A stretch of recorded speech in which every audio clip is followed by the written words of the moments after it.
مورخین کے مطابق مغل بادشاہ محمد شاہ رنگیلا زنانہ ٹائپ کے مرد تھے، چنانچہ وہ اکثر زنانہ لباس پہنتے اور ریشمی پشواز زیب تن کر کے دربار لگاتے تھے۔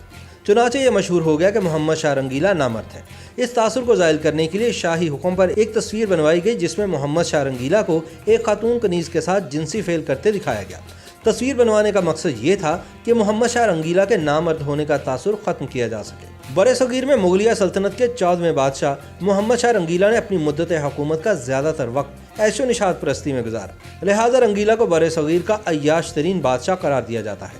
سلطنت مغلیہ کے زوال کا پہیہ جو اورنگزیب عالمگیر کے بعد سے الٹا چلنا شروع ہو چکا تھا، اس کا سدباب محمد شاہ کے 27 سالہ طویل دور میں کیا جا سکتا تھا، مگر بدقسمتی کے کثرت شراب نوشی اور افیم کی لت میں مبتلا بادشاہ محمد شاہ رنگیلا سلطنت کے سنگین حالات سے بے خبر عیش و طرب میں وقت گزارتا رہا۔ جب محمد شاہ کو نادر شاہ کے حملے کی اطلاع ملی تو اس نے فوری اقدامات کی بجائے ہنوز دلی دور اس کہا، یعنی دلی ابھی بہت دور ہے۔ پھر نتیجہ وہی نکلا کہ اسے تاریخی تذلیل کا سامنا کرنا پڑا۔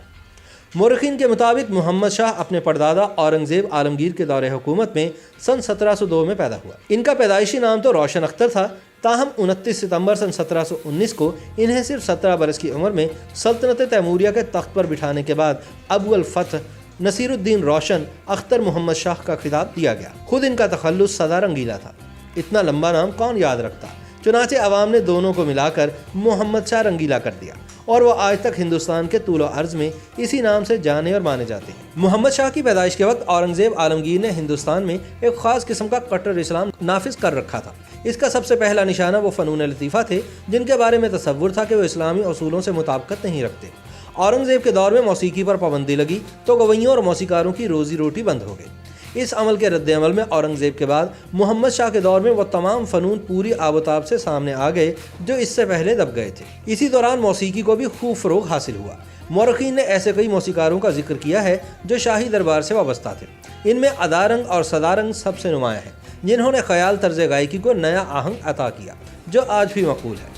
انہی پر موقوف نہیں، محمد شاہ کے درباری درگاہ قلی نے درجنوں قوالوں، ڈھولک نوازوں، دھمتی نوازوں، سبوچہ نوازوں، نقالوں، حتیٰ کہ بھانڈوں تک کا ذکر کیا ہے جو شاہی دربار سے وابستہ تھے۔ اس عالم میں رقص کو بھی خوب فروغ ملا۔ مورخین لکھتے ہیں کہ رنگیلا کے زمانے میں نور بائی کے بالا خانے کے آگے امراء و رؤساء کے ہاتھیوں کا وہ ہجوم ہوتا تھا کہ ٹریفک جیم ہو جاتا۔ اس دوران محمد شاہ کے شب و روز کا معمول یہ تھا کہ وہ صبح کے وقت جھروکہ درشن میں جا کر بٹیروں یا ہاتھیوں کی لڑائی سے دل بہلاتا۔ اس دوران کبھی کوئی فریادی آ گیا تو اس کی بپتا بھی سن لیتا۔ سپہر کے وقت بازیگروں، نٹوں، نقالوں اور بھانڈوں کے فن سے حظ اٹھانا، شامیں رقص و موسیقی سے اور راتیں شراب و کباب سے سجتی تھی۔ ایسے میں کاروبار حکومت بھلا کیسے چلتا اور کون چلاتا؟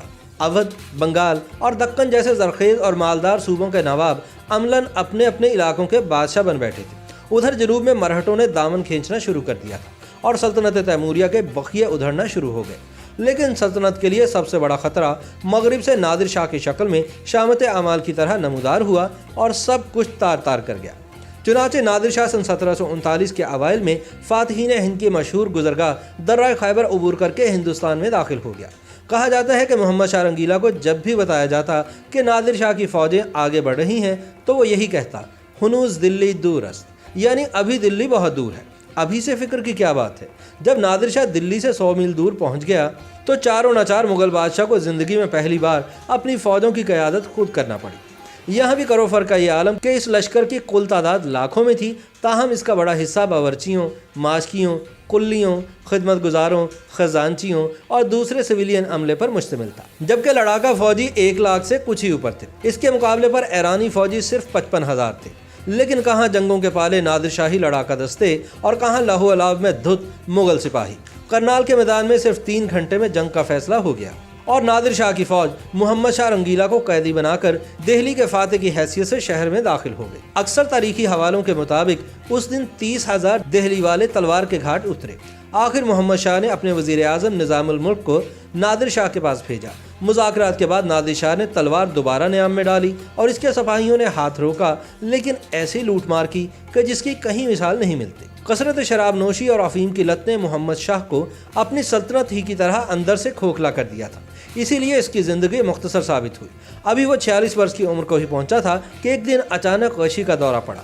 طبیبوں نے ہر نسخہ آزما لیا اور رنگیلا کو حیات بخش باغ منتقل کر دیا گیا، لیکن یہ باغ بھی بادشاہ کی حیات کی گھڑیاں کچھ زیادہ طویل نہ کر سکا اور وہ ساری رات بے ہوش رہنے کے بعد اگلے دن چل بسے۔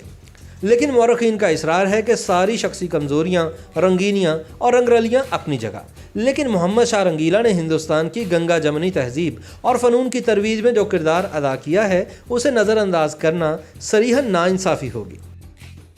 YouTube پر گوگلی نیوز دیکھنے کے لیے youtube.com کی سرچ بار میں googly news T V type کریں۔ گوگلی نیوز کے پیج پر سرخ رنگ کے سبسکرپشن والے بٹن پر کلک کرنا نہ بھولیے۔ YouTube پیج پر اپلوڈ ہونے والی ویڈیوز سے باخبر رہنے کے لیے بیل آئیکن پر کلک کیجیے۔ آپ کو ہر نئی ویڈیو کے بارے میں نوٹیفیکیشن موصول ہو جائے گا۔